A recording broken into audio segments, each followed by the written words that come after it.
guys? Welcome to another Joe Knows episode.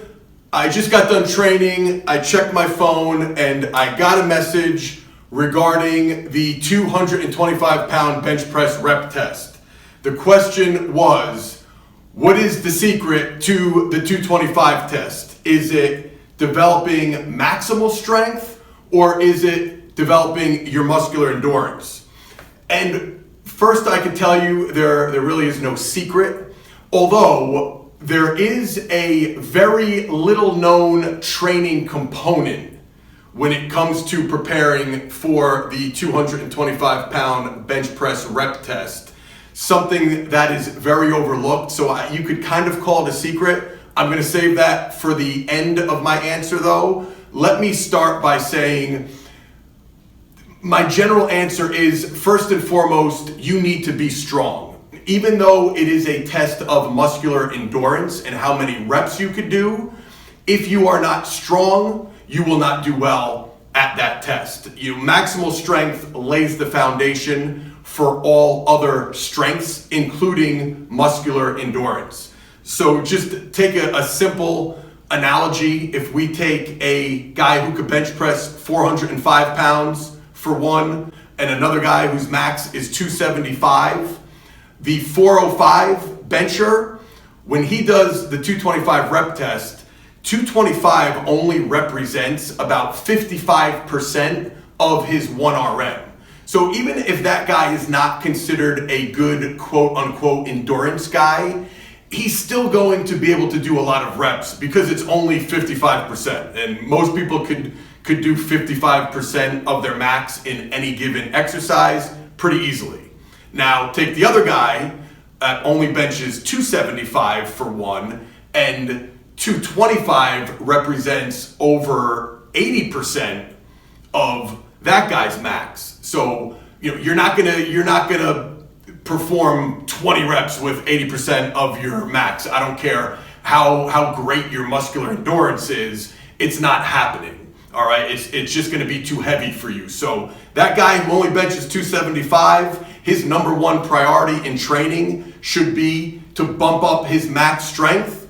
So 225 ends up becoming a lesser percentage of his 1RM. So I wouldn't even do too much endurance work with that guy. That guy's 225 test is gonna improve just by getting his 275 bench. The goal should be get him to bench 315 first and foremost, and that alone is going to add a bunch of reps to the test. So, and my preferred method for developing strength, the max effort method. I love training with heavier weights, with good form, but stick in that 85 to 95% range, 1 to 5 reps, multiple sets. I prefer a conjugate style of periodization. The more advanced you are, rotating the exercises more often. And if you're trying to build up your bench, besides heavy benching, lower rep benching, I like all different variations. Floor presses, benching with chains, benching with bands. My all-time favorite for improving my bench and developing tricep strength is benching off of a foam roller or benching off boards with added band tension. So a band resisted bench press off of a foam roller or a 3-board. I love all kinds of board pressing, rack lockouts, heavy weighted dips if you have the shoulder strength and health and you're doing it properly. So build your maximal strength with those exercises first before you worry about any kind of specialized endurance training. Now, once you've built that base level of maximal strength, then you can start incorporating some more endurance training into your programming. And generally, we would do that 2 to 3 days after the max effort day. We don't neglect the max effort day. We're still gonna train heavy. We wanna maintain that maximal strength or continue to get stronger while we try to improve our muscular endurance on a separate day. And that second day is when you would incorporate popular methods like drop sets, rest pause, different ways of extending sets. Like one of our favorites is triceps death, where you perform a 1 board bench, and then you have your partner take the 1 board away, place the 2 board on your chest. When you start to fatigue, they replace the 2 board with a 3 board, then you go to the 4 board. Basically, as your triceps fatigue, you shorten the range of motion to extend the set and get more reps. It's one of the best exercises for developing tricep strength and endurance. We love it. We also do a lot of crisscross chain push-ups, weighted push-ups, because they're real easy, real practical to have a partner stand above you, and as you fatigue, they just pull a chain off and you could continue doing your set. Fatigue a little more, pull another chain off, and again, extend the set. So those are just a few popular methods that we use. I don't want this video to be too long, so I'm not gonna go over every single way we build endurance, but wanted to give you a little example. But here's the key, and this is the secret I spoke about at the beginning of the video. When doing your endurance training, it's not just about doing as many reps as humanly possible. When training for the 225 bench test, it's about doing as many reps as you can in a 40-second time period. We need to improve your ability to do work in 40 seconds. Now, why 40 seconds? Is that some magic number? Yes, it kind of is when talking about this test. And how do I know that? Through 20 plus years of experience training guys for the NFL Combine. I also have video footage on my computer. I have over 90 videos of 40 plus athletes, between 40 and 50 different athletes performing the 225 bench test. And these are all higher level athletes and stronger guys that are performing over 20 reps. As far back as Miles Austin, who was the strongest wide receiver at the NFL Combine the year that he went to the Combine. Brian Cushing was the strongest linebacker at the NFL Combine the year he went to the Combine.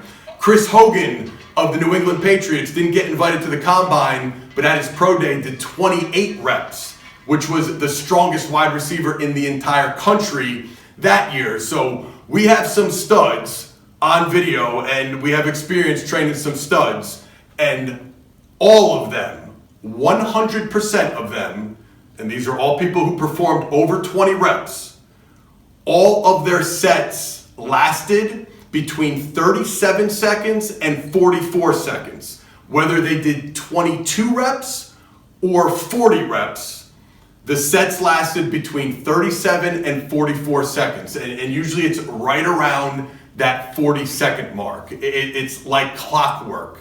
And if you don't want to take my word for it, and 20 plus years experience and 100 videos, I'll end it with this. This is a cool story, very interesting. And maybe we could actually play this video while I'm talking about it. But recently, I had Chris Duffin of Kabuki Strength on my podcast. So in preparation of speaking with him, I did a little research. I was watching some of his YouTube videos, reading some of his articles.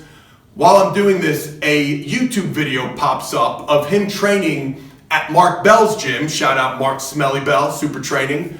And Chris was performing a reverse grip 225 bench test, and he got 58 reps, or 57 or 58, but it doesn't matter. A ridiculous amount of reps. So I've always been interested in this time thing, but that's such an extreme case. I said, let me get my stopwatch out for the hell of it.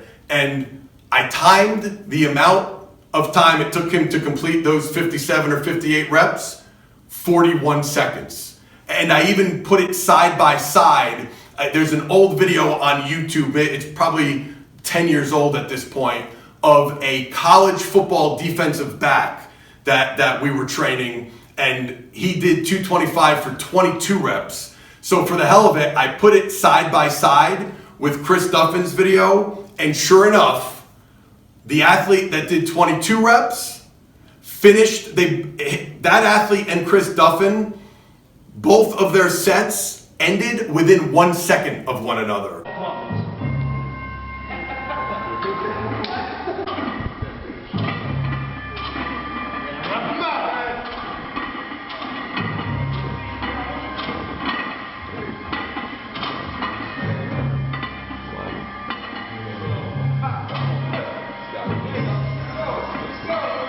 16, 17, 18.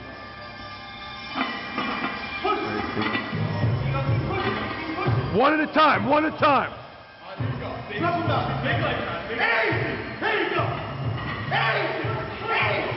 Hold it up.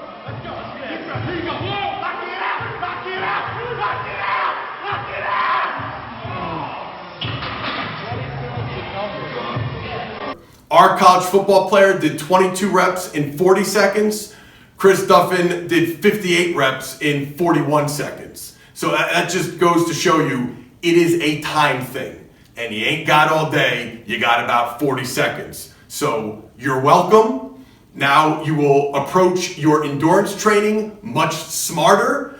And that, coupled with the max effort training, there is your recipe for success in the 225 bench test. So hopefully you enjoyed this information. If you did, I appreciate you giving the video a thumbs up. Also, make sure you subscribe. I'm doing my best to get you guys 3 Joe Knows videos a week, so you don't want to miss any of them. Thanks for watching, guys. I'll see you next time.